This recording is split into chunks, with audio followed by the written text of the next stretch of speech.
Buongiorno e buon sabato 5 agosto, per fortuna c'è il calendario a ricordarci che siamo in agosto perché meteorologicamente parlando sembra una giornata d'autunno quella di oggi, infatti dopo Circe è arrivata la tempesta Patricia che ha portato un netto calo delle temperature, oggi avrete notato anche voi il termometro segnare 15-17 gradi, queste sono le temperature medie registrate questa mattina in pianura. Tutta la regione è stata interessata nelle ultime ore da temporali, da forti piogge che vanno avanti ormai da 2 giorni e che stanno creando non pochi disagi. Ci sono degli allagamenti, dei canali che sono esondati, stiamo parlando soprattutto della Marca Trevigiana. Ma se contiamo che appena una settimana fa c'è stata una violenta grandinata che aveva provocato gravi danni alle coperture, ai tetti di case e aziende, bene, il nubifragio di queste ore ha aggravato la situazione con abitazioni allagate. Tra pochissimo andremo proprio nella Marca, a San Pietro di Feletto, per vedere quella che è la situazione. Intanto è tornata la neve, una nevicata d'agosto sulla Marmolada. Vediamo queste immagini, certo inusuali per la stagione. Stamane il rifugio di Punta Penia, a 3.343 metri, si presentava completamente imbiancato, come documentano i video postati sui social. Imbiancata anche la cima del Civetta nello Zoldano. La minima registrata in Marmolada stamane era di 3 gradi sotto lo zero, sulla montagna che lo scorso anno vide la tragedia, il crollo di parte del ghiacciaio. Qui nevica ancora debolmente. Parla Flavio Tolin di marmoladameteo.it e dice: dopo giornate passate sotto la nebbia e nubi basse, a Punta Penia è tornata la neve anche abbondante tra la notte appunto di venerdì e la mattinata di oggi, con le temperature che ieri hanno avuto un primo calo e non sono andate oltre i 4 gradi. Poi dal pomeriggio i temporali a quota 3.343 metri hanno portato appunto la neve grazie al rovesciamento dall'alto di aria fredda in senso ai cumulo nembi e ad un flusso freddo nord-occidentale. Ci sono state appunto intense piogge con accumuli anche di 50-60 millimetri nel Rodigino e nella parte più meridionale della nostra regione. Insomma, resta un'allerta, era stata portata allerta arancione in Veneto dalla protezione civile regionale fino alle 12 di oggi. Poi insomma lentamente la situazione dovrebbe tornare alla normalità e dalla prossima settimana dovrebbe esserci un nuovo flusso di alta pressione, dunque temperature in aumento e il sole. Tra pochissimo dunque andremo a vedere quella che è la situazione nel Trevigiano, vedremo poi anche la situazione nel Veneziano, perché una forte mareggiata a Jesolo si è portata via parte della spiaggia e si è creato un gradino di quasi 1 metro. Insomma, questa sarà la pagina dedicata al maltempo che non ha interessato solo la nostra regione ma anche la Slovenia, dove il bilancio è davvero tragico. Un'alluvione con interi centri abitati sott'acqua a causa dell'esondazione di diversi torrenti e fiumi a nord di Lubiana e nella zona di Celje. Allora vediamo la situazione in Slovenia prima di tornare nel nostro Veneto. Interi paesi sott'acqua a nord di Lubiana e nella zona di Celje. Almeno 3 i morti secondo i media d'oltreconfine, 2 sono turisti olandesi. È l'effetto dell'alluvione che si è abbattuta nella notte sulla Slovenia e delle esondazioni di alcuni fiumi, in particolare la Savinia, ma preoccupano anche la Sava, Drava e Kupa. No.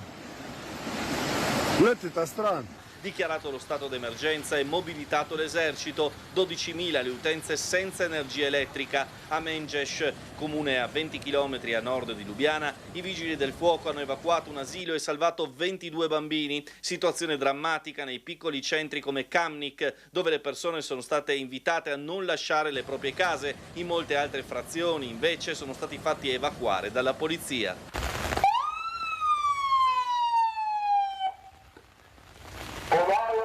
Polizia, non dico evacuarsi a Napoli e caso di Loche Primoziriu, a cui si riferisce questo video in cui il torrente invade il paesino e un'enorme bombola di gas metano scorre sulla via centrale come un gommone da rafting. Inondazioni e smottamenti anche nella regione nord-occidentale della Gorenska, nella zona di Skofja Loka e nelle valli di Selza e Poliana. Vicino a Krani, gli elicotteri dell'esercito sloveno stanno lavorando senza sosta per diversi salvataggi. In molti si sono rifugiati sui tetti degli edifici perché l'acqua è entrata nelle case e sta raggiungendo diversi metri d'altezza. A causa del maltempo, del fango e delle frane, molte strade del paese sono state chiuse e si sono registrati disagi anche sulle autostrade. In alcune zone è stato sospeso il traffico ferroviario.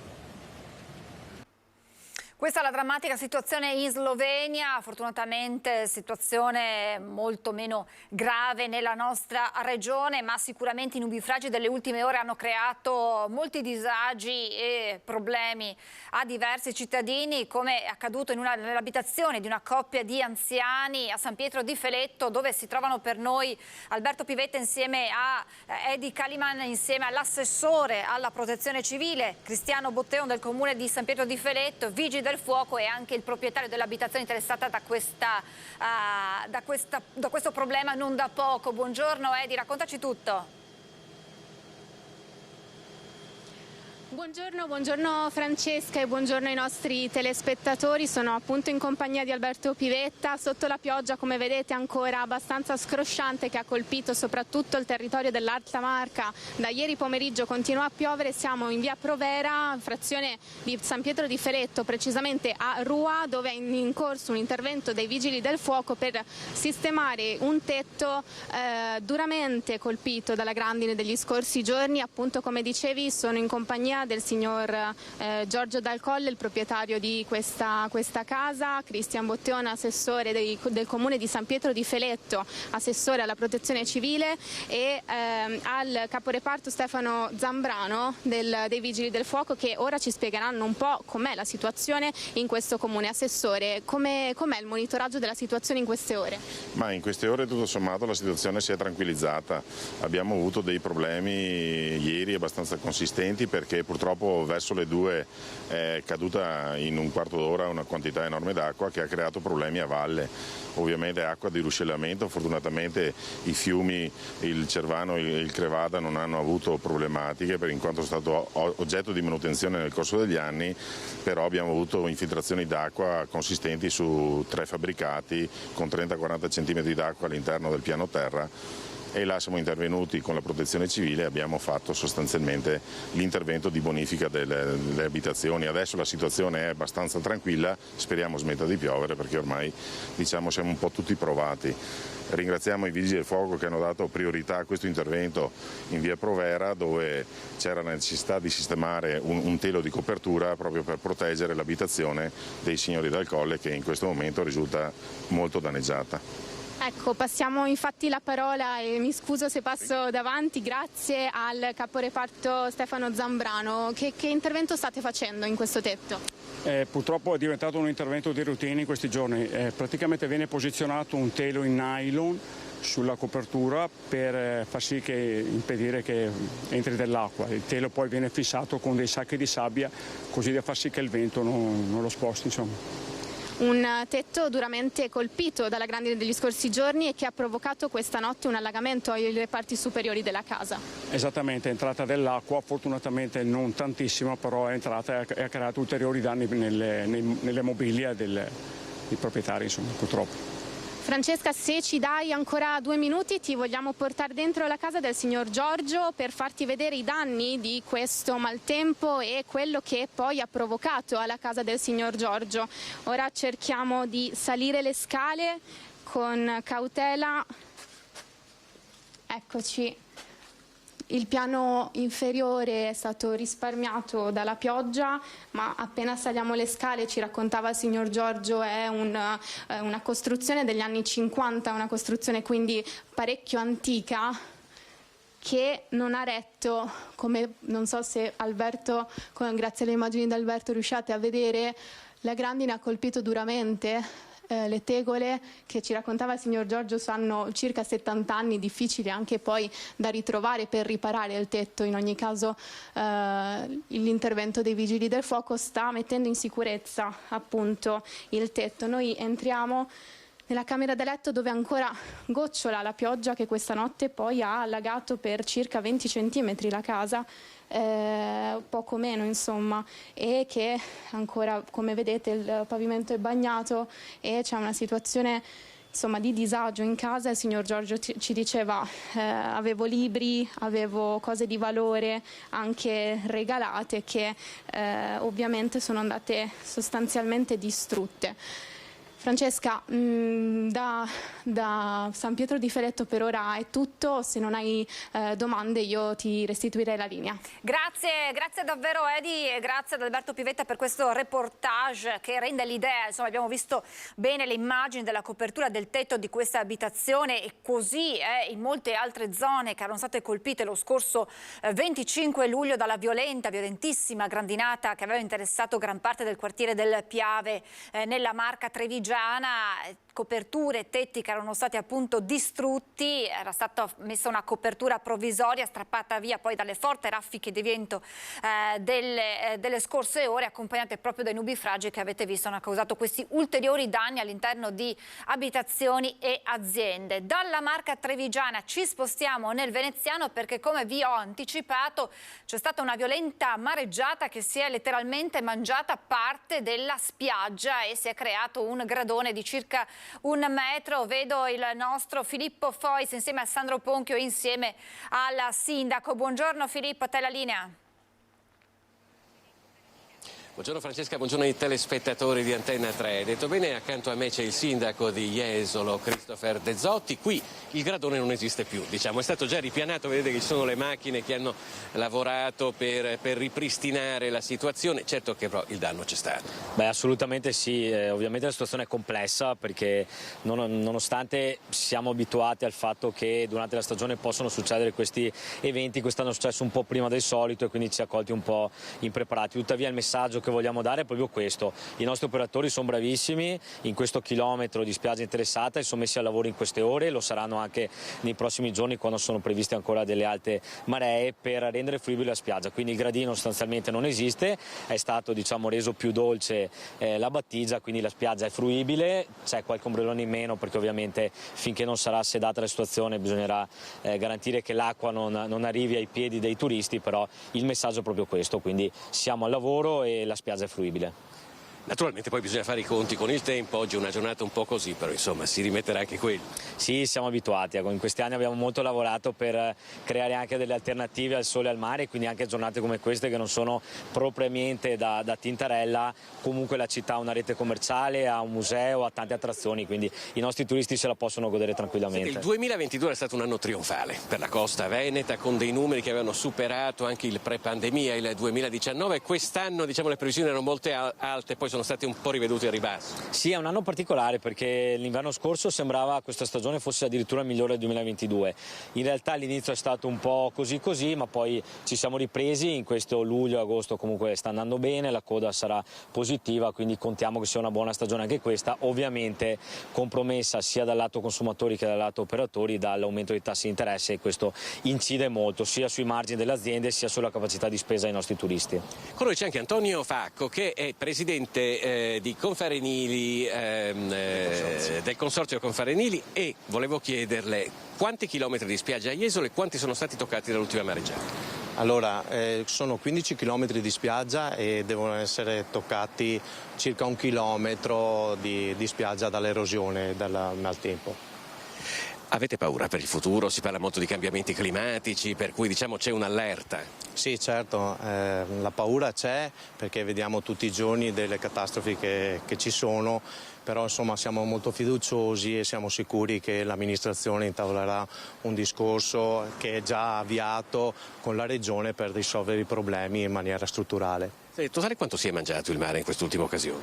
In quest'ultima occasione le stime sono in circa i 10.000 metri cubi.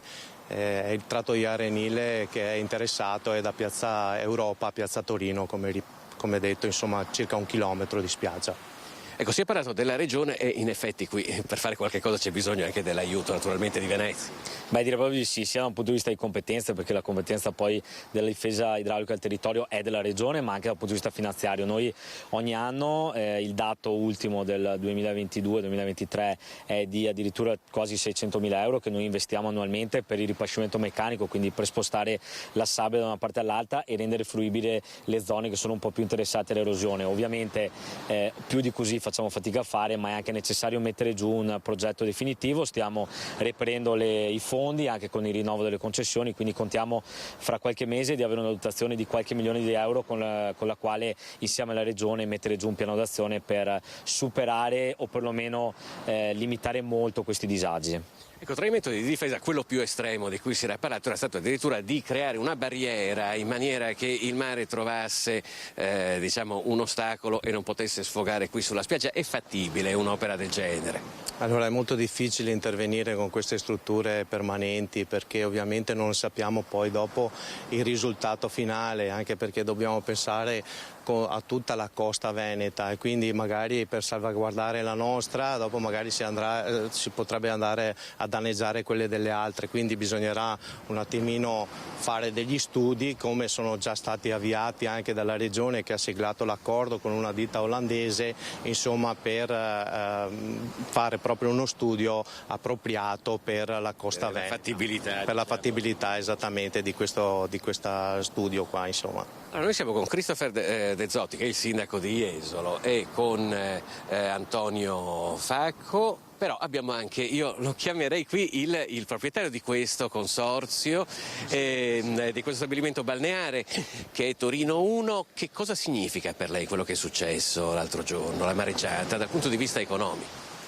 Allora, possiamo dire che la mareggiata un po' fuori stagione ha creato dei piccoli danni che i nostri uomini hanno già ampiamente risolto, come si può vedere.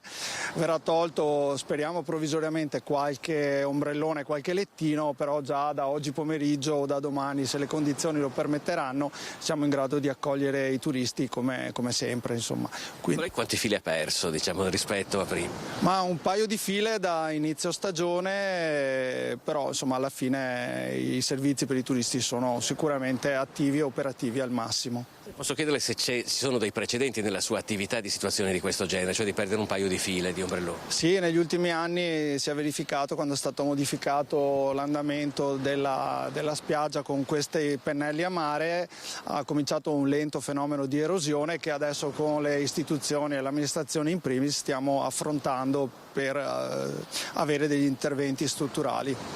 Perfetto, la ringrazio. Allora io direi che da Jesolo abbiamo dato il quadro della situazione, poi aspettiamo che ritorni fuori il sole, dopodiché possiamo tornare tutti in spiaggia. E Francesca, io ti restituirei la linea. Grazie Filippo, grazie Sandro Ponchio, grazie ai tuoi ospiti. Vediamo alle tue spalle anche un po' di cielo azzurro tra le nuvole, farsi spazio, e dunque insomma speriamo che il peggio sia passato. A proposito di maltempo, nasce una task force per le famiglie e le imprese colpite dagli ultimi eventi meteorologici con il progetto Treviso Protetto. Centro Marca Banca stanzia un plafond di 30 milioni di euro per anticipare i danni subiti. Grandine, raffiche di vento e pioggia, un'estate anomala che porta con sé la paura del maltempo improvviso, ma soprattutto dei danni. Tetti scoperchiati, aziende inagibili, interi raccolti persi, case e auto distrutte.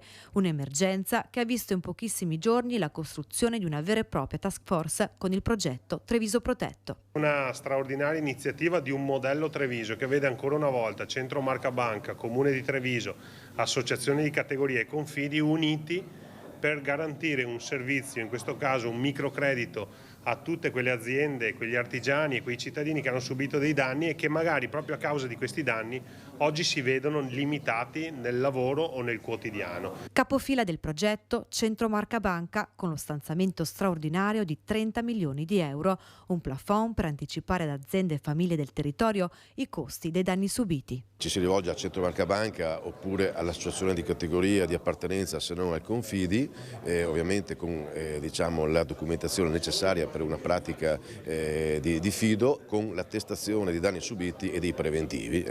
C'è un iter molto veloce e contiamo di arrivare ad erogare nel tempo massimo di 15 giorni. Finanziamenti con durata massima di 120 mesi per importi tra i 5.000 e i 200.000 euro. In questo caso nei primi 12 mesi abbiamo congelato il tasso ai livelli di inizio 2022 prima della salita dei tassi, quindi un 2,5%, praticamente senza spese di istruttoria e con un iter veloce. Danni del maltempo che con un veloce effetto domino colpiscono tutto il sistema. Uno che si trova il capannone rotto, con pioggia, danni, non riesce a consegnare materie prime, capite anche voi che sono danni veramente importanti che possono anche colpire un'azienda e una famiglia e le famiglie di chi lavora in questa azienda. Aziende rallentate o addirittura ferme a causa dei danni, famiglie ormai in ginocchio. La situazione delle aziende, di quelle colpite, sono state bloccate con grossi problemi anche di consegne con eventuali penali. Possiamo dire che tante aziende sono in ginocchio oggi? Per terra, non in ginocchio. Restiamo nella Marca con la cronaca, con la rapina nella notte a Spresiano, a Lovadina per l'esattezza, presso l'hotel Thai Sea SRL Royal Thai Spa, un uomo travisato con una mascherina chirurgica, probabilmente uno cittadino straniero, con una pistola ha minacciato un 57enne portiere di notte dell'hotel di aprire la porta d'ingresso della struttura. Una volta entrato, sempre minacciandolo con l'arma, si è fatto consegnare 140 euro fondo cassa dell'esercizio per poi darsi alla fuga. Il 57enne ha subito dato l'allarme e in zona sono arrivate le pattuglie dei carabinieri di Treviso che si sono messi alla ricerca del malvivente. E adesso andiamo a Padova, vedo in collegamento Federico Fusetti, insieme a lui Massimiliano Pellizzari, presidente dell'Associazione Commercianti del Centro, perché durante i lavori per il tram si è rotta una tubatura con inevitabili disagi in Corso Milano. Buongiorno Federico e buongiorno al presidente Pellizzari.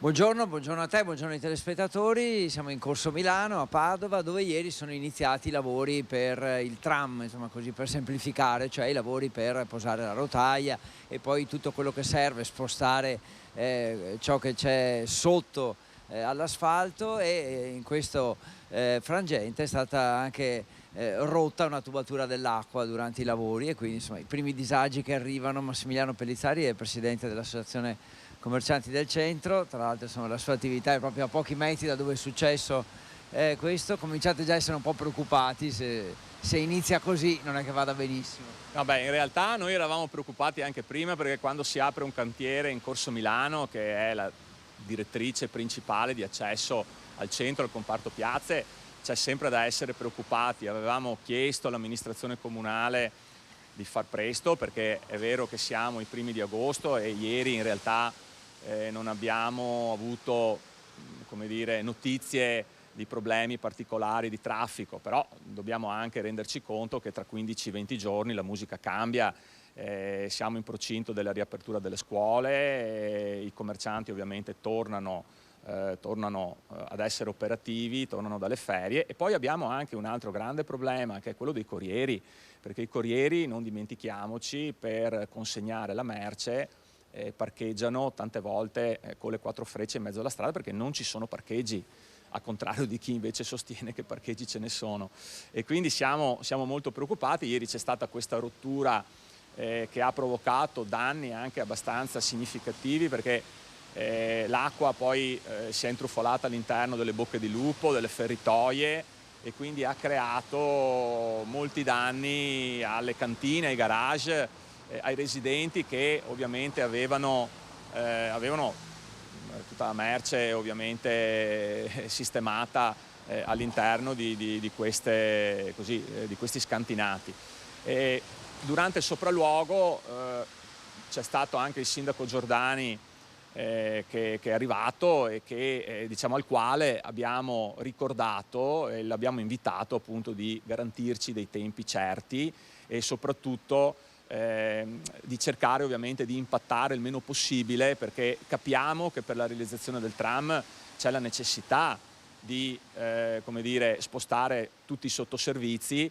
Infatti si scava per circa 80-90 centimetri, quindi è un lavoro abbastanza importante, però ripeto, dobbiamo cercare di non impattare oltre misura, perché sennò i problemi sarebbero veramente importanti. Voglio anche sottolineare: abbiamo già testato che cosa significa aprire un cantiere. È stato aperto un cantiere in via Raggio di Sole, che è una via laterale limitrofa a Corso Milano, si sono formate corde fino a via Chiasanuova, insomma, ecco. Quindi attenzione, perché ripeto, stiamo davvero, siamo nel cuore pulsante della città, e quindi tutto deve essere assolutamente pianificato e programmato con estrema attenzione. Commercianti e anche residenti, ovviamente. Beh, il problema è che ieri sono stati i residenti, insomma, che hanno avuto i danni maggiori, hanno battuto i pugni sul tavolo, perché effettivamente insomma, questa rottura di questo tubo ha portato un allagamento veramente importante, e infatti c'è stato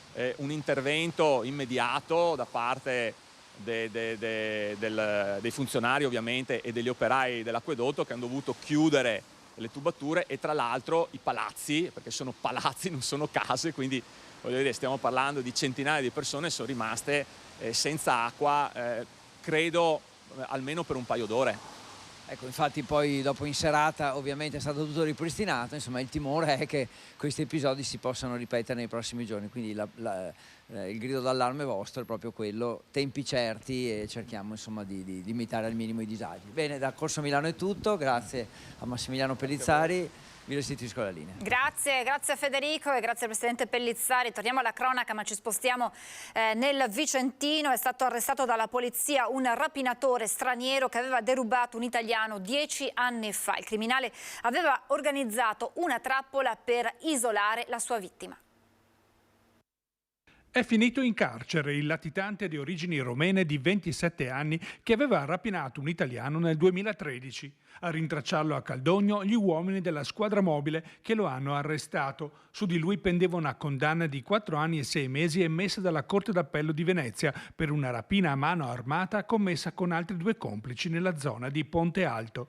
L'uomo aveva architettato una trappola ai danni di un vicentino con la collaborazione di una prostituta sua connazionale, attirando la vittima in un appartamento della zona. I poliziotti che hanno accompagnato in questura il rapinatore hanno accertato inoltre i numerosi precedenti a suo carico per reati di varia gravità, quali ricettazione, furto aggravato e rapina. Dopo il fotosegnalamento è stato affidato agli agenti di custodia della casa circondariale di Vicenza, dove sconterà la sua pena. Restiamo a Vicenza perché è stato nuovamente espulso dall'Italia un pregiudicato straniero che molestava i residenti di via Bedeschi. È il terzo tentativo disposto dal questore di Vicenza. È stato scortato per essere espulso dall'Italia al centro di permanenza per i rimpatri di Milano un malvivente di origini marocchine che aveva minacciato con i suoi comportamenti delinquenziali i residenti di via Bedeschi. L'uomo recidivo era già stato espulso ed accompagnato ai centri di Gradisca di Sonzo e di Roma, ma le autorità marocchine non avevano autorizzato il lasciapassare necessario per rimpatriarlo nel paese d'origine.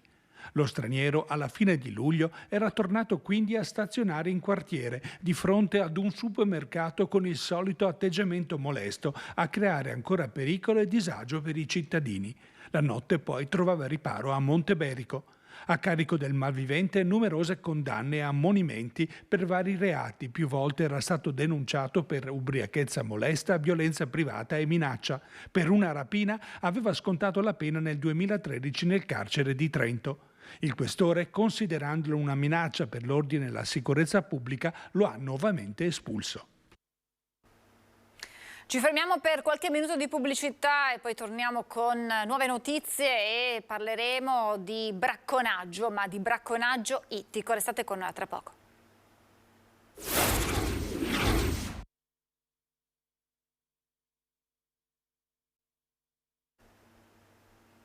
Siamo tornati in diretta, come anticipato parliamo di un tema probabilmente sconosciuto ai più. Spesso quando parliamo di bracconaggio ci immaginiamo il bracconaggio nei boschi, le gabbiette per catturare degli uccelli o altri tipi di animali. Invece esiste un bracconaggio ittico che sta mettendo in serio rischio la fauna dei nostri laghi e dei nostri fiumi, perché è diffuso, si sta diffondendo anche nel nostro territorio. Ne parliamo insieme a Tommaso Cappuccio, responsabile regionale delle guardie volontarie ittiche FIPSAS. Grazie per essere con noi, Grazie. buongiorno. E salutiamo l'onorevole Simone Bossi della Lega. Buongiorno e grazie per essere con noi. Buongiorno. Perché Grazie anche a livello politico ci si è mossi per cercare di inasprire le leggi, poi ce lo spiegherà lei, onorevole. Inizio però subito, se me lo permette, ad inquadrare con Tommaso Cappuccio quella che è l'entità di questo problema che, dicevo, probabilmente ai più sconosciuto, ma ben invece noto a voi del settore. Di che cosa stiamo parlando esattamente? Allora, stiamo parlando di un fenomeno molto diffuso in Italia, oramai dal 2012, perché dal 2012 è la data, l'anno zero in cui è partito questo fenomeno in Italia, ed è portato avanti da dei gruppi, da delle bande provenienti dall'est Europa, sostanzialmente sono una popolazione chiamata Lipoveni, e questa popolazione sostanzialmente è una popolazione dove sul delta del Danubio già viveva con quello che era la pesca. In quegli anni la pesca nel delta del Danubio è stata vietata a livello proprio per mantenere un ecosistema e un equilibrio diverso, e questa gente si è spostata e ha trovato terreno fertile in Italia, nel delta del Po soprattutto. Difatti noi abbiamo localizzati questi gruppi tra il veneziano e il rodigino. Ma questo non vuol dire che operano solo in quel territorio, bensì questi operano su tutto il territorio nazionale e non solo, perché come si vede dai filmati che vanno in onda, ci sono delle operazioni svolte in collaborazione con l'Eurojust e l'Interpol in Spagna, in Francia, dove le stesse bande si spostano per poter portare avanti queste attività illecite.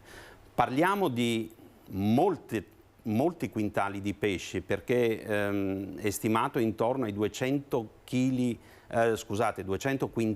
a settimana che vanno via dai nostri fiumi, con una perdita economica spaventosa non solo per quello che è il settore pesca sportiva, ma anche tutto quello che è l'indotto economico che c'è dietro il nostro mondo dell'attività sportiva.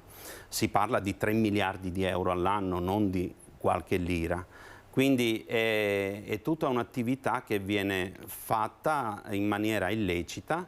Noi da volontari cerchiamo di contrastare quanto più possibile. Com'è possibile? Poi capiremo anche con l'onorevole Bossi quali possono essere le vie poi per... Ma voi come potete, come osservatorio speciale, immagino soprattutto...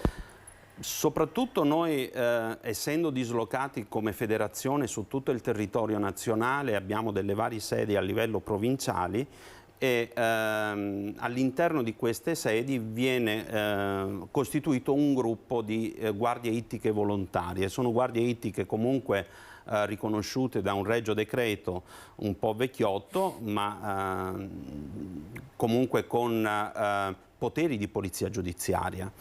E la federazione un po' di anni fa ha messo in piedi una sorta di collaborazione con i carabinieri forestali e soprattutto in particolar modo con il SOARDA, che è la squadra operativa antibracconaggio che opera a livello nazionale, dove noi insieme a loro noi facciamo più un'attività di intelligence, dove poi passiamo tutte le informazioni a questa squadra che interviene, e spesso e volentieri ci sono addirittura degli arresti. Inoltre la federazione da poco tempo, dal mese di aprile, ha costituito un vero e proprio nucleo di agenti di antibracconaggio nel mondo del volontariato specifici in questo settore. Come avviene la pesca da parte di questi gruppi? Con che modalità? Avviene in una maniera non ben conosciuta al mondo al di fuori di questo settore, perché si fa con l'elettropesca, sostanzialmente con la corrente elettrica e non con degli strumenti tarati come quelli che vengono utilizzati quando noi facciamo recuperi di fauna in difficoltà.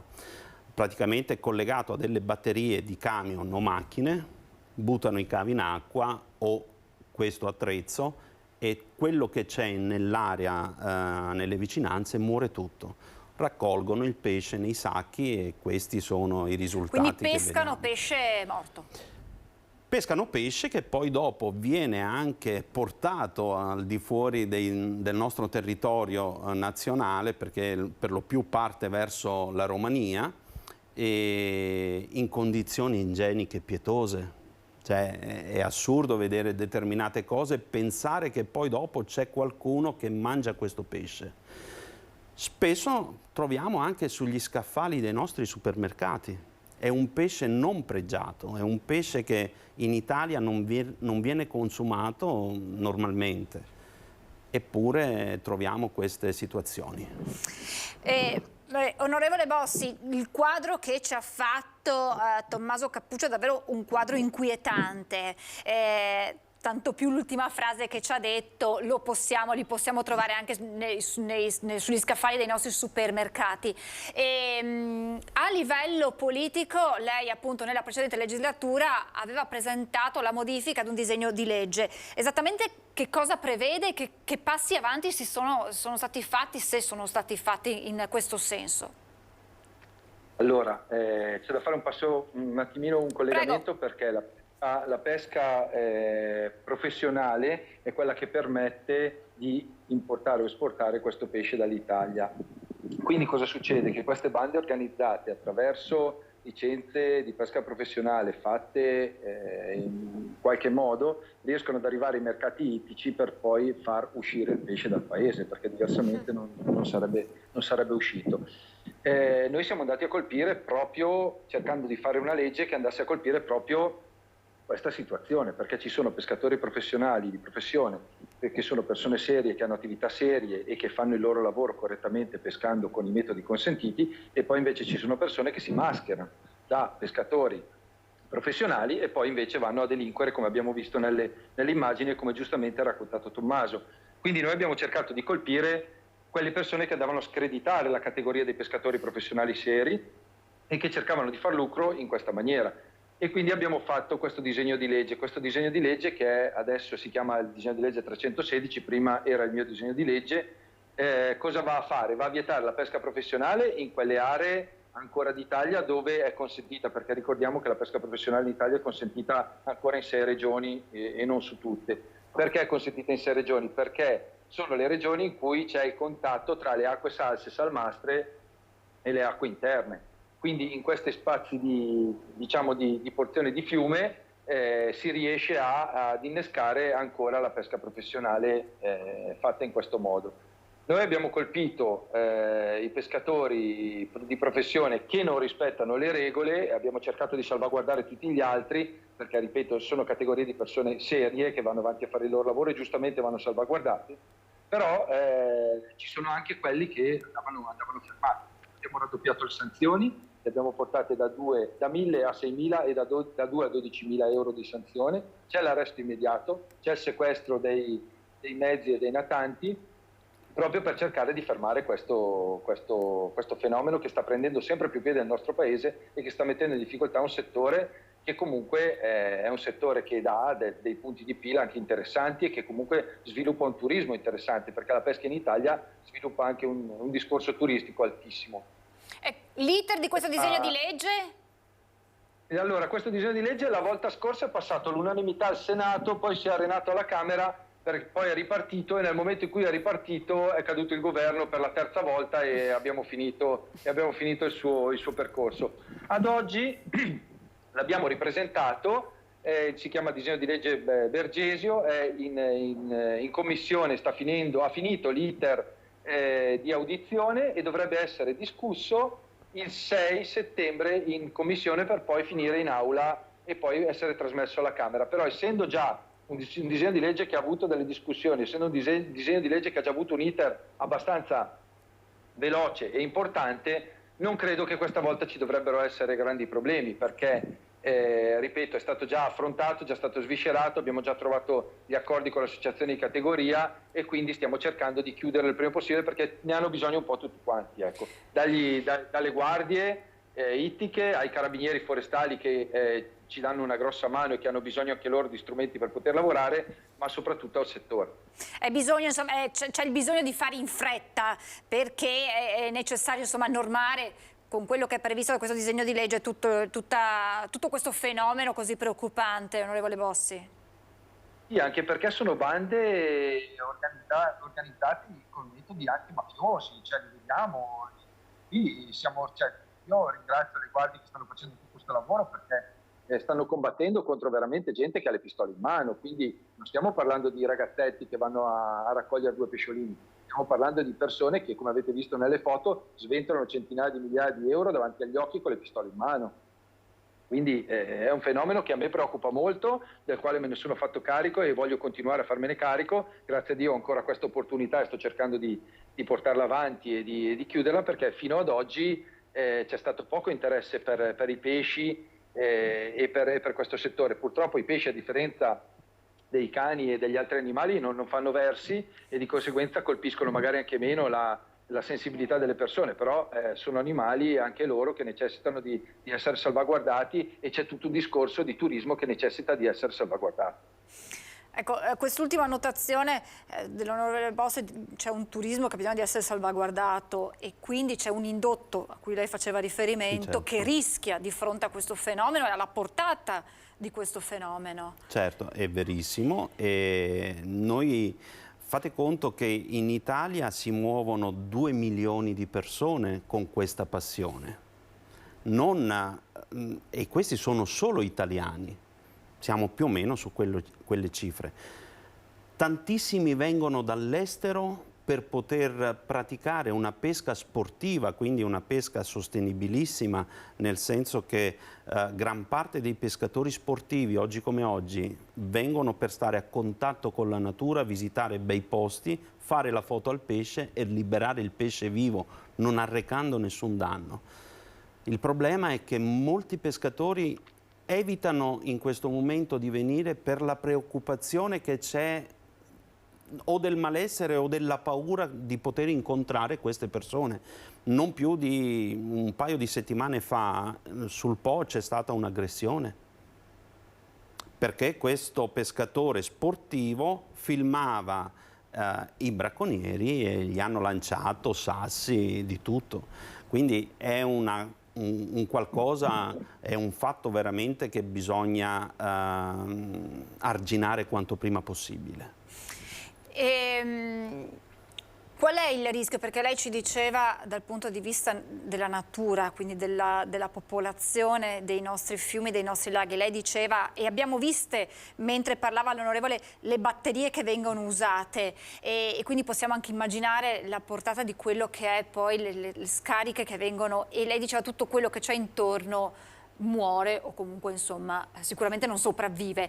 E quindi che danni ci sono per quanto riguarda la popolazione dei nostri fiumi, già profondamente colpite dalla natura stessa con questi cambiamenti climatici, e ci si mette poi anche l'uomo? Sì, l'esempio delle batterie, che può sembrare una cosa banalissima, il gruppo nostro di nucleo antibracconaggio spesso e volentieri, quando fa qualche intervento perché trova queste persone che stanno tirando su del pesce con gli elettrostorditori all'interno del fiume, per non farsi multare o per non farsi sequestrare gli attrezzi, buttano le batterie in acqua.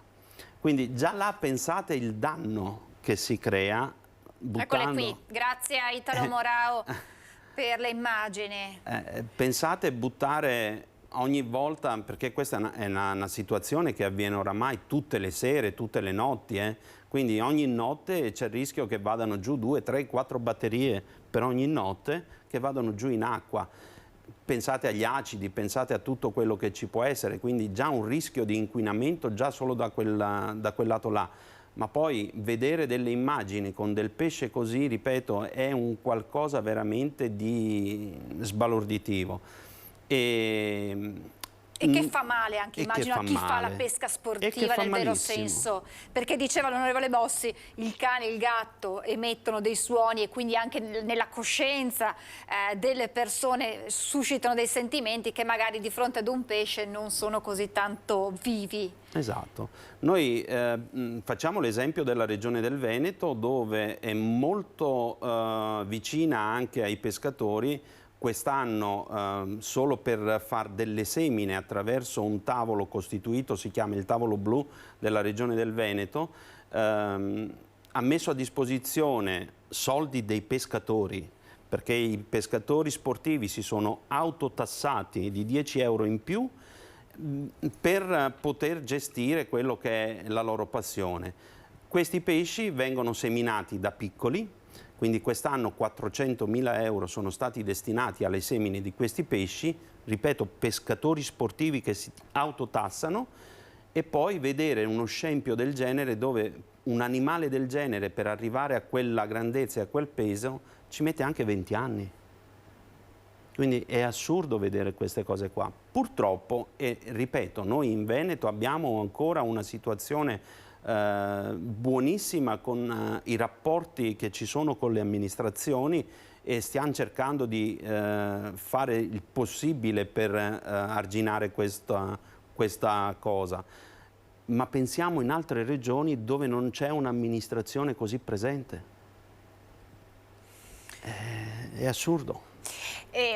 Onorevole Bossi, lei ha parlato di mafia, Tommaso Cappuccio ha parlato di aggressioni nei confronti di un cittadino, di un pescatore che stava riprendendo proprio in azione queste bande, e questo è per indicare la gravità di un fenomeno che non si limita alla pesca illecita del pesce, ma che nasconde dietro ben altro.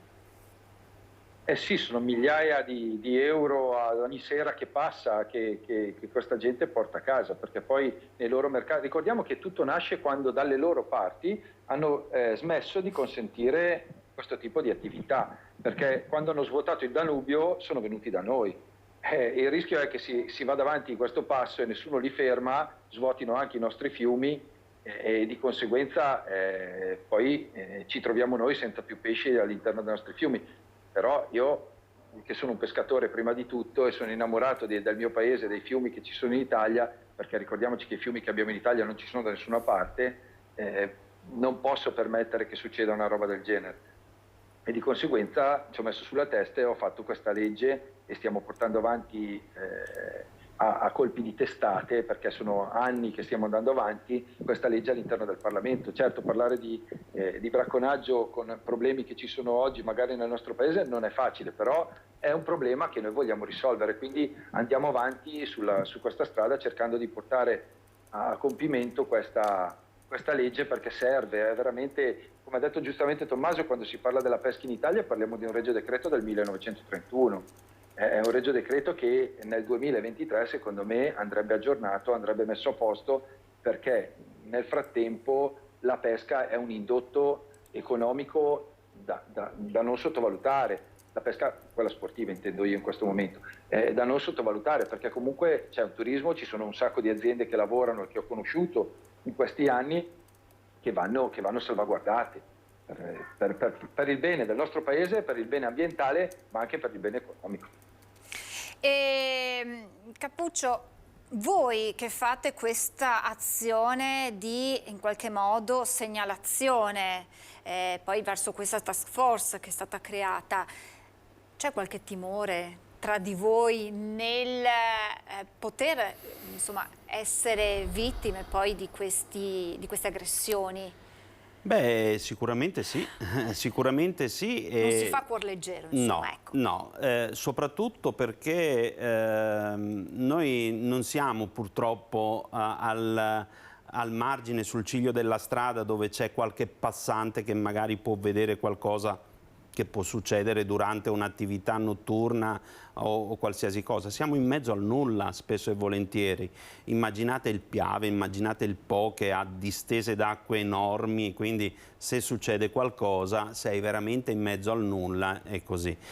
Qualcosa già è successo perché uno dei nostri, gli stessi bracconieri che sono stati fermati dai carabinieri, sanzionati, gli hanno sequestrato di tutto, si sono presentati davanti casa di uno dei nostri ragazzi.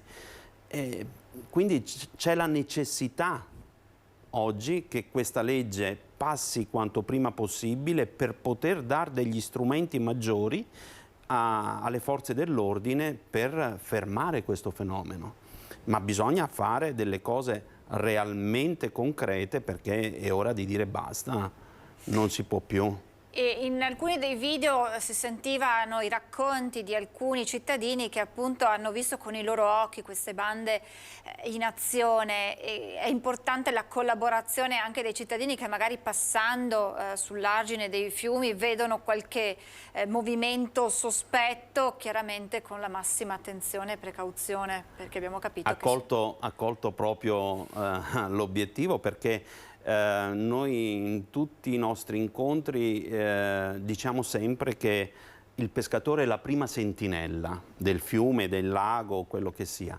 E quindi se si crea un buon rapporto tra guardie ittiche volontarie, forze dell'ordine, amministrazioni e pescatori soprattutto, effettivamente è lì che riusciamo ad ottenere un risultato sicuramente migliore, proprio perché abbiamo delle informazioni continue. Che prospettive ci sono alla luce di quello che ci avete raccontato lei, l'onorevole Bossi,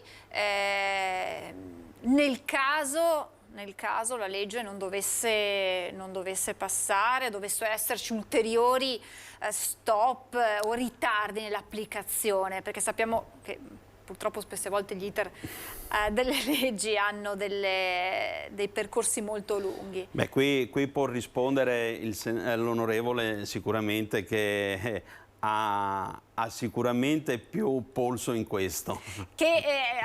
Arrivo subito da lei, onorevole. A lei chiedo che rischi ci sono dal punto di vista proprio per voi e per il nostro territorio, per i nostri fiumi, i nostri laghi. Beh, per il rischio più forte che è la perdita di pescatori sul territorio, perché se continuano queste attività di sicuro la gente non frequenterà più i fiumi.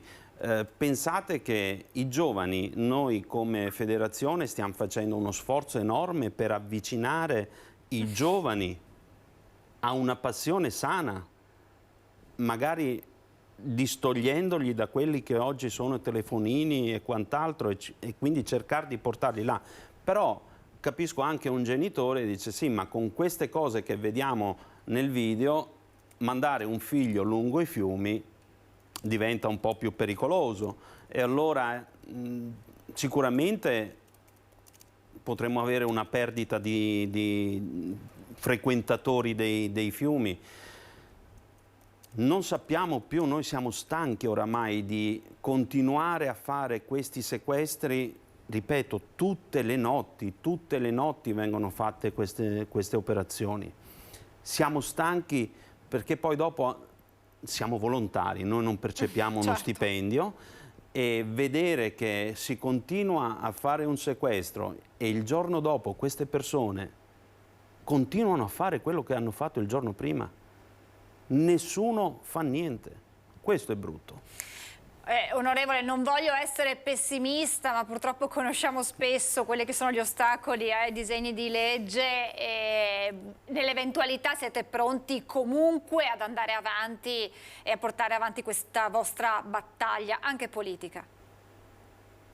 Sì, assolutamente. Allora, devo fare una premessa, perché siamo arrivati lunghi la volta scorsa perché non c'era un accordo con i pescatori di professione che andasse a tutelare alcuni tipi di pesca su alcuni tratti.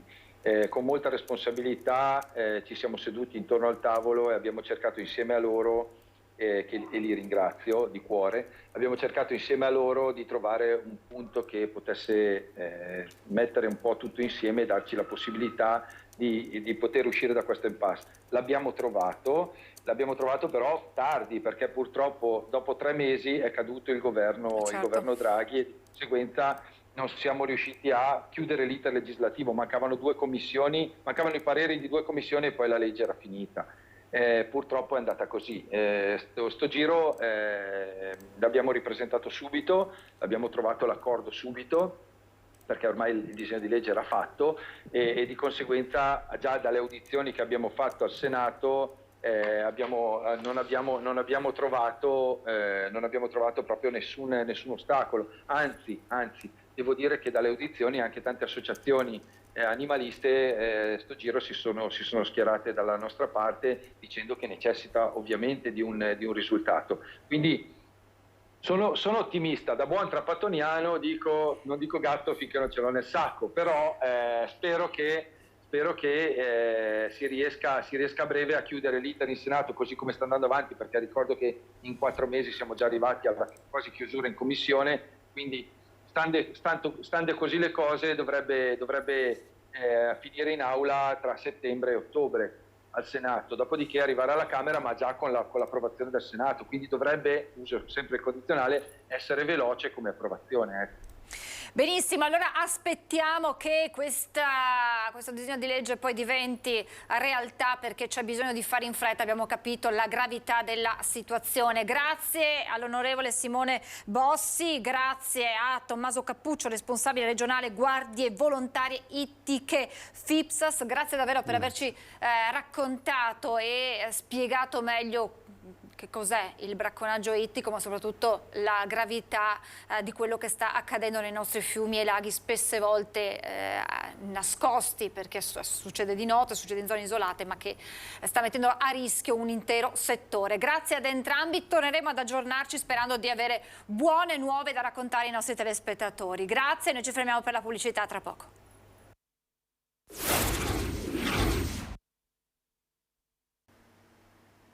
Siamo tornati in diretta, andiamo da Vanessa Banzato perché sono in rivolta i gestori delle pompe di benzina dopo l'obbligo di esporre il prezzo medio giornaliero del carburante. Sta creando non poche preoccupazioni all'intero settore. Buongiorno Vanessa e buongiorno al tuo ospite.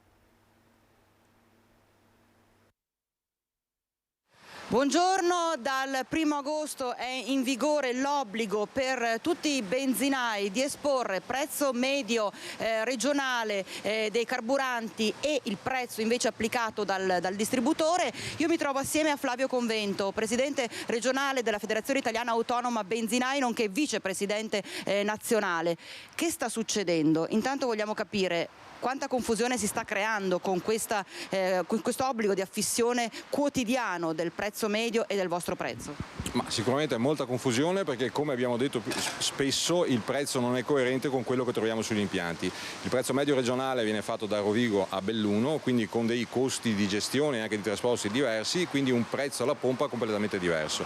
Quindi l'utente molto spesso si trova a fare rifornimento perché vede il prezzo che è esposto fuori, quindi è il prezzo effettivo che trova sull'impianto, e il prezzo medio regionale che non è coerente, quindi fuorviante e serve a poco per una diminuzione dei prezzi a livello generale, che era quello che il governo auspicava con questa legge che hanno inserito. Tra l'altro c'è stato fatto questo passo indietro da parte proprio del governo, visto che viene nominato riguardo le accise che era stato detto appunto all'inizio che sarebbero state tolte, invece questo non è avvenuto e allora si è arrivati a questo passo. Sì, sicuramente non era la soluzione migliore. Dopo sappiamo benissimo che le accise al governo italiano hanno un introito molto importante che serve a tutta la collettività, quindi è giusto dire dire determinate cose, quindi fare determinate scelte, però sapevamo benissimo che le accise in questo momento qua era impossibile toglierle, capiamo anche le manovre che sono state fatte. La cosa più preoccupante è che dalle accise che sono state rimesse la speculazione è colpa del gestore. Sappiamo benissimo che il gestore non determina il prezzo, quindi i prezzi che noi troviamo sugli impianti sono determinati dalla compagnia petrolifera, il gestore ha un margine di 3,5 centesimi, tutti gli oneri che sono stati introdotti adesso e anche le sanzioni future vanno a colpire solo il gestore finale, che è sempre l'ultimo anello debole di una filiera che non può incidere con dei costi maggiorati sul prezzo finale della benzina. Perché ricordiamo che se non viene messo fuori questo prezzo medio regionale quotidianamente si rischia intanto una multa fino a 2.000 euro e poi se viene ripetuto per 4 volte in un lasso di tempo addirittura c'è la sospensione dell'attività. C'è una sospensione delle attività e inoltre con quegli accordi che noi facciamo con le compagnie petrolifere rischiamo di anche essere mandati via dall'impianto, nel senso il gestore è quello che viene penalizzato più di tutti su un lavoro che dovrà fare quasi per 365 giorni all'anno, non remunerato e creando solo confusione, come abbiamo detto spesso. Ecco, parlando proprio di 365 giorni all'anno, il gestore di un impianto di carburanti può andare in ferie se c'ha l'obbligo quotidiano di esporre questi prezzi? Allora, un gestore o un appaltatore che ha un impianto completamente selfizzato non può andare in ferie perché deve aggiornare il prezzo tutti i giorni. Mentre un impianto tradizionale con un gestore, nel momento in cui decide di andare in ferie e quindi fa la richiesta al SUAP come chiesto dalla Regione Veneto, dalla legge regionale Veneto, può chiudere per ferie, l'impianto è in sospensiva per quei 15 giorni e non ha l'obbligo dell'aggiornamento del prezzo. Questo deve essere, visto la circolare esplicativa del governo che è stata emanata circa il 27 di luglio, dovrebbe essere recepita dagli organi che faranno i controlli, perché rischiamo che gli organi che fanno i controlli non ha recepito questa circolare, fa la sanzione al gestore, il gestore dovrà fare ricorso, ulteriori oneri e anche implicazioni che sicuramente non c'entrano con il lavoro che il gestore fa. Ecco, gli impianti self-service rischiano a questo punto? Gli impianti self-service rischiano o devono attrezzarsi o devono avere dei costi ulteriori per riuscire a gestire questa situazione. Che idea si è fatto lei? Io penso che si sia trovata una formula per giustificare una rimessione delle accise che c'è stata a dicembre.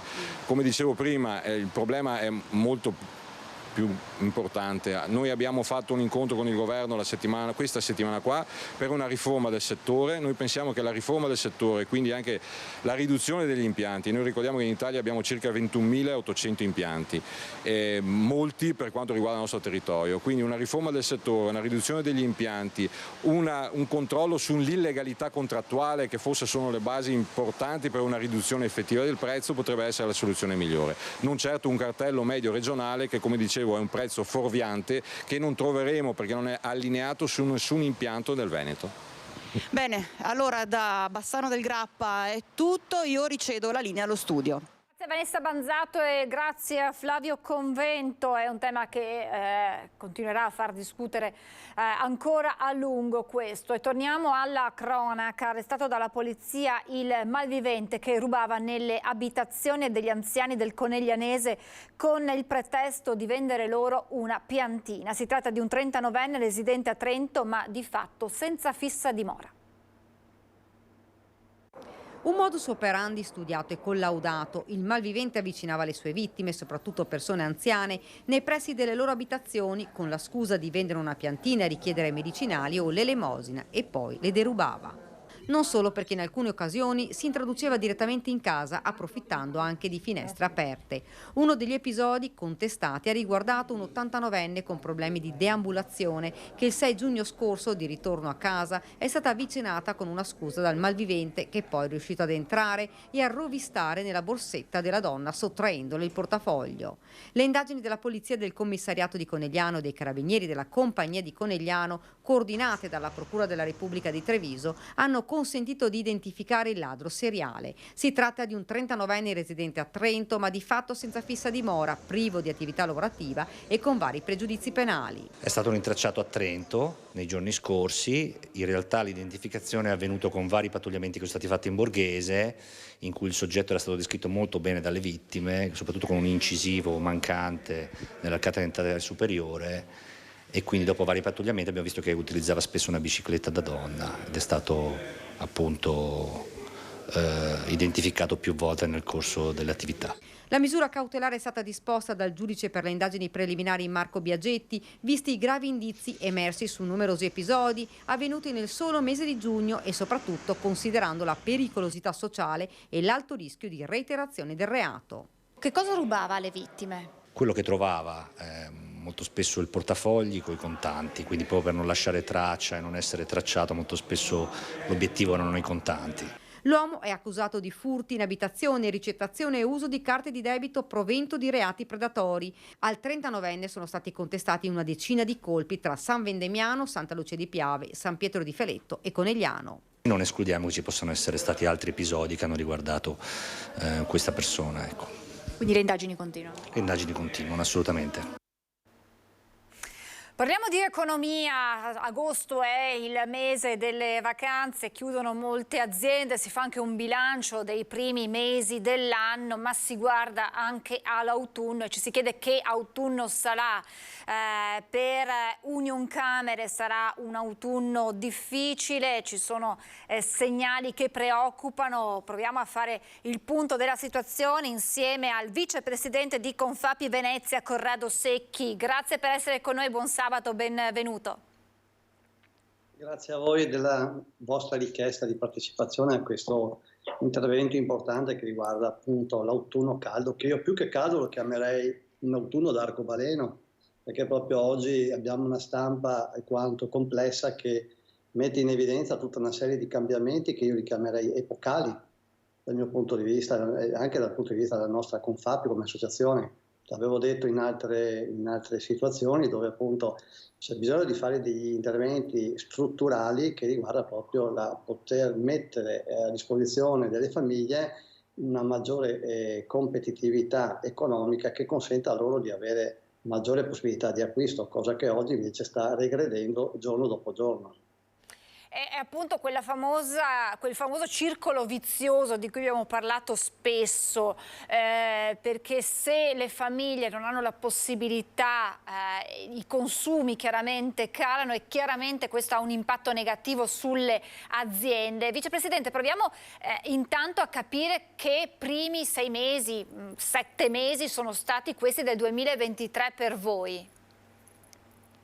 Sono 7 mesi di gran lavoro questo, perché comunque abbiamo degli indici importanti nelle varie aziende dove c'è stato un movimento che è dettato poi dalla post-pandemia, dalla guerra, per cui ha messo in moto un meccanismo anche di aumento di produttività e di richiesta anche di prodotto che ha dato sviluppo alle imprese. Però questo è un elemento secondo me che è temporale, perché di fatto stiamo vedendo aumenti vertiginosi dei prodotti primari, quindi del consumo, aumento anche del caro benzina, che anche quella è una gran cosa che secondo me non va sottolineata e pertanto secondo il nostro punto di vista c'è bisogno di dare degli strumenti nuovi e anche di dare degli impulsi a quello che è l'industria del consumo che è dettata dalla famiglia media.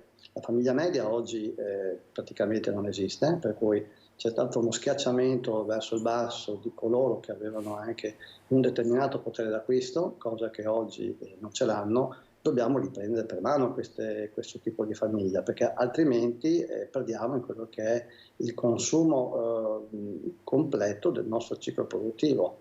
Di questo io dico, stamattina leggevo proprio, ho avuto modo di guardare le testate giornalistiche, stiamo parlando di cose, io li chiamo epocali, perché se è vero che il nostro governo centrale andrà ad attuare tutte queste politiche di miglioramento che porteranno anche a un maggior benessere, dobbiamo farlo, non possiamo scriverlo e poi non attuarlo. E se lo scriviamo deve essere una cosa immediata, non dobbiamo fermarci di fronte a a problemi che poi magari l'industria produttiva ci si mette di mezzo dicendo no, comunque i prezzi rimangono come sono, perché hanno avuto una lievitazione in questi ultimi mesi che è stata secondo me incontrollata, non è stata gestita, non è stata assolutamente fermata da nessuno e adesso non si tornerà più indietro. Allora, se non si torna indietro si deve aumentare la capacità di acquisto delle famiglie. Diversamente abbiamo anche gli istituti bancari con cui noi abbiamo a che fare ogni giorno che ci dicono che effettivamente l'erogazione di mutui è diminuita notevolmente. Pertanto come facciamo a mettere in moto un'economia? Dobbiamo mettere in mano più soldi ai nostri cittadini. Indietro non si torna perché dubito che anche la benzina ritorni al pregresso storico ante pandemia, dubito anche che i beni di prima necessità tornino a livelli di 7 mesi fa, 8 mesi fa, un anno fa. Questo è il nostro punto di vista. Mi sembra di vedere una cosa, un po' un contratto che il governo oggi vuole fare con gli italiani, lo dimostrano questa mattina le testate, di mettere in atto tutta una serie di manovre a disposizione dell'italiano. Sarà vero? Io confido che questo deve avvenire. Ecco, anche perché poi sappiamo che vanno trovate le risorse per mettere in atto poi tutte queste manovre e le chiedo, Vicepresidente, ci vorrà anche del tempo però poi per vedere i risultati di queste politiche. Non è una cosa così immediata che poi può avere delle ripercussioni immediate anche poi su tutto il comparto degli acquisti, dei consumi, eccetera. Questo è verissimo, infatti noi non dobbiamo pensare che la cosa sia immediata, però intanto dobbiamo partire immediatamente dando dei segnali, direi, tangenti, immediati, come dobbiamo assolutamente ridurre quel cuneo fiscale di cui si parla, dobbiamo riuscire a far costare meno il personale e dare la possibilità di mettere in mano dei soldi a queste persone. E poi un'economia non è che si fonda solo sul turismo, perché è vero che abbiamo degli indici quotidiani dove il turismo sta alimentando un bel flusso anche di economia, ma non è che la nazione, l'Italia vive di turismo, l'Italia vive anche del manifatturiero, del metalmeccanico, per cui abbiamo aziende che stanno avendo commesse a mesi dove ci sono in realtà programmi a medio e lungo termine, per cui anche una organizzazione economica non si basa sul trimestre, non si basa sul semestre, ma si basa sul medio e lungo termine. Da lì scattano gli investimenti, da lì scatta anche la volontà e la voglia dell'industria produttiva di investire e magari mettere qualche soldo in mano ai cittadini e alle famiglie. Da ciò ne deriva che abbiamo saputo tempo addietro che ci saranno delle opportunità di detassare quello che sono anche dei limiti di importi da mettere in tasca ai cittadini, però non si può fare una cosa semestrale, deve essere una cosa a medio e lungo termine. Dobbiamo mettere in condizione la famiglia di avere fiducia.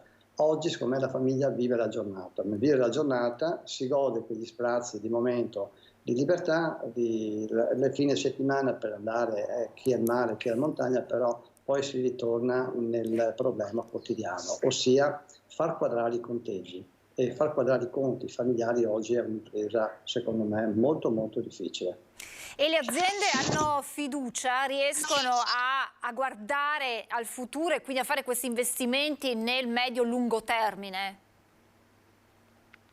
Le aziende, per quanto concerne a me, degli imprenditori con cui dialoghiamo, hanno voglia di investire, perché l'imprenditore di per sé è una persona che è positiva di suo, per cui vuole continuare a investire e vuole cambiare anche la propria impresa e vuole anche adeguare l'impresa a quello che potrebbe essere un modello europeo, però ha bisogno di una visibilità. Io dico che oggi abbiamo un governo nuovo che ha tutte le carte in regola per poter dare massima fiducia all'imprenditore, perché è forte, perché è ben ancorato anche a dei numeri che hanno in mano come posizione governativa, direi fondamentali, per cui gli consente di dare fiducia.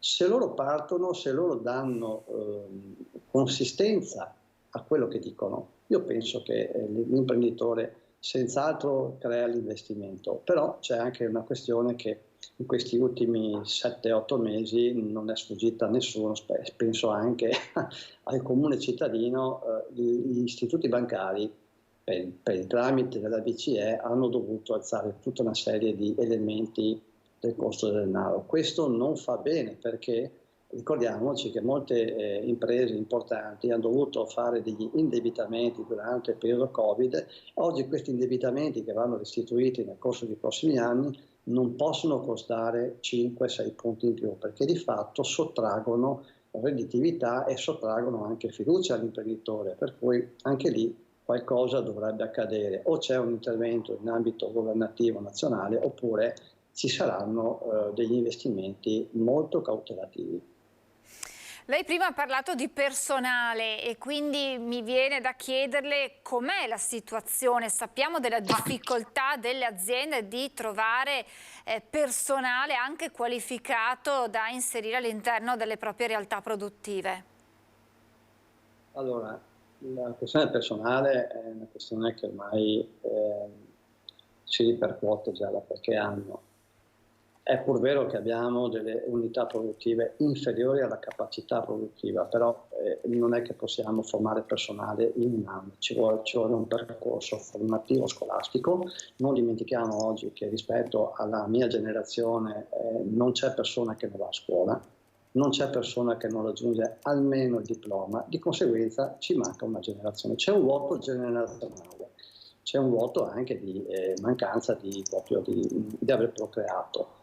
Detto ciò, abbiamo comunque un'industria produttiva che sostanzialmente raccoglie il 70% delle persone che escono dalle scuole, un terzo va a finire nell'industria dei servizi. Non possiamo permetterci, secondo me, di pretendere ampi margini produttivi quando non c'è l'unità produttiva, ossia, mi spiego meglio, se non abbiamo le risorse umane non possiamo continuare a voler produrre perché dobbiamo ridistribuire la produzione in altri ambiti, dobbiamo aumentare il tempo disponibile e cercare di produrre meglio quello che stiamo facendo, perché parliamo nell'industria dei servizi dove adesso abbiamo anche una intensità di denari messi a disposizione del PNRR che non è possibile sviluppare tutto il piano messo a disposizione dall'Europa nel tempo che loro ci hanno imposto. È pressoché impossibile, non abbiamo risorse umane, non le abbiamo noi, non le avranno neanche gli altri paesi europei, però parlando della nostra nazione Italia dovremo fare una politica di allungamento dei tempi,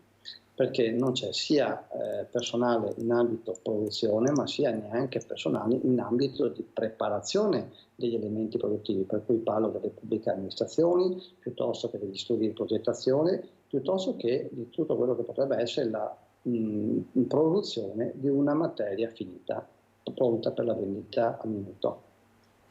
Un'ultimissima domanda, le chiedo quali sono i settori dal vostro osservatorio speciale che più potrebbero soffrire nell'autunno? Allora, si parla molto di edilizia perché oggi l'edilizia esce da un caos che è il 110 che era una grande opportunità, lo sarebbe tuttora perché ce n'è bisogno, andrebbe meglio gestita in ambito normativo. Poi c'è il PNRR, come dicevo poc'anzi, che anch'esso deve essere visto a medio e lungo termine, e poi c'è l'industria produttiva. Diciamo che l'industria produttiva è più facile che lei riesca a risolvere i suoi problemi perché comunque mette in campo tecnologie di ultima generazione per cui riesce maggiormente a produrre anche con minore risorse umane. La differenza invece la fa l'industria dei servizi dove il prodotto finito è dettato da un 70% di risorse umane. Le risorse umane non ci sono, non possiamo pensare di trovarle fuori dalla strada e comunque anche se noi ricorressimo come più o meno tutti ricorrono a una manodopera straniera ha bisogno di formazione. Formazione vuol dire tempo. Non siamo stati così attenti nel formare queste persone perché di fatto sono state utilizzate e mal utilizzate per cui oggi andremo a soffrire e ne pagheremo delle conseguenze, ma sono delle conseguenze che le paghiamo solo in termini produttivi, che secondo il mio punto di vista, ritornando al discorso che ho fatto prima, se noi riusciamo a dare maggior fiducia al cittadino, lo tranquillizziamo e lo mettiamo in condizione di utilizzare quello che di disponibile c'è, che non è poco, mi creda. Assolutamente sì, grazie davvero Vicepresidente per essere intervenuto, grazie per averci aiutato a capire un po' di più quello che è la situazione, quelle che potrebbero essere le previsioni future. Grazie a Corrado Secchi, Vicepresidente Confapi Venezia, torneremo ad aggiornarci, buon lavoro e buon fine settimana, grazie ancora. Grazie a voi, buon fine settimana. Grazie davvero, e questo insomma è il quadro della situazione per quanto riguarda Confapi, con i segnali comunque positivi che arrivano dalle stesse aziende, ma con la necessità di intervenire per dare quella fiducia alle famiglie, ai consumatori, fiducia che manca e di cui c'è bisogno per far ripartire o comunque far andare avanti a maggior velocità la nostra economia. Voltiamo pagina, andiamo ad Agna, dove sono arrivati, siamo in provincia di Padova, 12 minori stranieri non accompagnati. La prefettura aveva avvisato con una mail solo poche ore prima. L'operazione è gestita da una cooperativa. 12 minori stranieri non accompagnati sono arrivati ad Agna nelle scorse ore. Il sindaco è stato avvisato con una comunicazione via PEC, una mail certificata, insomma, solo poche ore prima. I giovani sono stati affidati alla cooperativa Echene, che è attiva ad Agna dal 2019, una comunità educativa per minori che ha una convenzione direttamente con il Ministero dell'Interno e la Prefettura per questa particolare accoglienza di minorenni arrivati in Italia senza familiari. Siamo stati informati con una PEC dalla Prefettura di Padova la settimana scorsa, per l'esattezza venerdì della settimana scorsa, dell'arrivo di questi minori, migranti minori non accompagnati nel nostro comune. La gestione operativa e economica dei minori, fa sapere il comune, è a carico della cooperativa. Per verificare le condizioni dell'accoglienza, una delegazione dell'amministrazione di Agna ha fatto un sopralluogo nel centro, mentre i servizi sociali del comune si occuperanno della supervisione dell'attività in collaborazione con le forze dell'ordine. Il nostro comune è coinvolto con i servizi sociali per forza di cose, anche perché sono minori. Non avevamo avuto alcuna notizia prima di questa PEC. Sapevamo che quella struttura presente, ripeto, dal 2019 al tempo era stata acquistata per creare e realizzare una comunità autorizzata dall'ULSS 6 Ugania. In realtà poi hanno partecipato a questo bando e quindi adesso sono operativi come centro di accoglienza. Il nostro ruolo sarà di monitorare, di verificare, di controllare che tutto vada liscio. Restiamo nel Padovano con il caso degli autovelox lungo la regionale 307 a Cadoneghe, 24.000 le multe e i cittadini stanno pensando ad una class action. Hanno scattato impietosi, fotogramma dietro fotogramma. Del resto, i due apparecchi posizionati lungo la strada regionale 307 del Santo a Cadoneghe sono stati installati per rilevare qualsiasi veicolo che superi la velocità di 50 km/h, essendo centro cittadino. Dietro le prime 24.000 multe, €1 milione l'ammontare totale, ci sono le storie e i volti di persone. C'è chi quella strada la percorre 2 volte al giorno per andare al lavoro. C'è anche l'anziana che per andare a trovare il marito ricoverato in una struttura della zona l'ha già presa 3 volte. C'è chi quella strada la faceva a 56 km all'ora, ma siamo fuori dai 5 km di tolleranza, e chi non ha più punti sulla patente. Un incubo quello piovuto sui cittadini, molti dei quali si sono già messi diligentemente in fila per pagare, tanto che sui social c'è già stata la proposta di dare vita a una class action. Un centinaio i cittadini che si sono rivolti all'associazione Altvelox, che ha già preparato una lettera indirizzata alla Prefettura di Padova e al Comune di Cadoneghe perché i 2 apparecchi siano sospesi. Vi ricordo un appuntamento da non perdere domenica 6 agosto in diretta dalle 15:30 su Antenna 3 con il Palio di Feltre, la manifestazione che rievoca il momento in cui la città passò sotto il dominio veneziano, un salto indietro nel 400 con la gara di tiro con l'arco e alla fune e il momento clou della corsa dei cavalli, tutto rigorosamente in diretta domenica dalle 15:30 naturalmente su Antenna 3.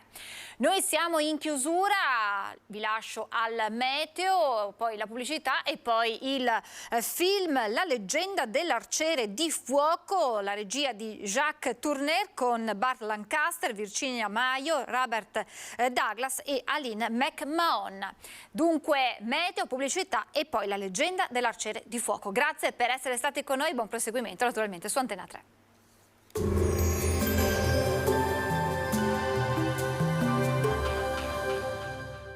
Vuoi usufruire delle detrazioni fiscali? Chiama lo 0422 320605. Exi, professionisti del risparmio energetico dal 2006. Benvenuti al meteo, previsioni per sabato 5 agosto. Sul Veneto durante la giornata nuvolosità in diminuzione a partire dalla pianura, di sera ovunque sereno o poco nuvoloso.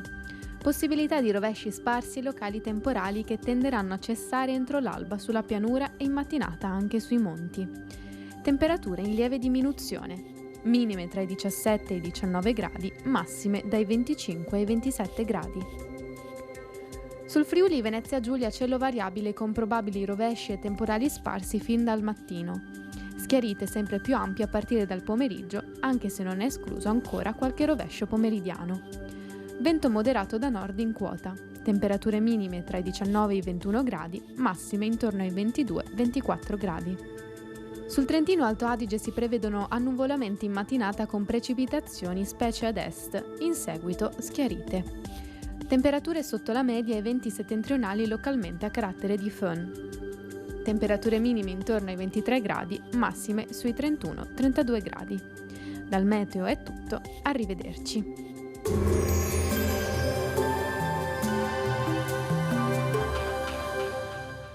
Vuoi usufruire delle detrazioni fiscali? Chiama lo 0422 320605. Exi, professionisti del risparmio energetico dal 2006.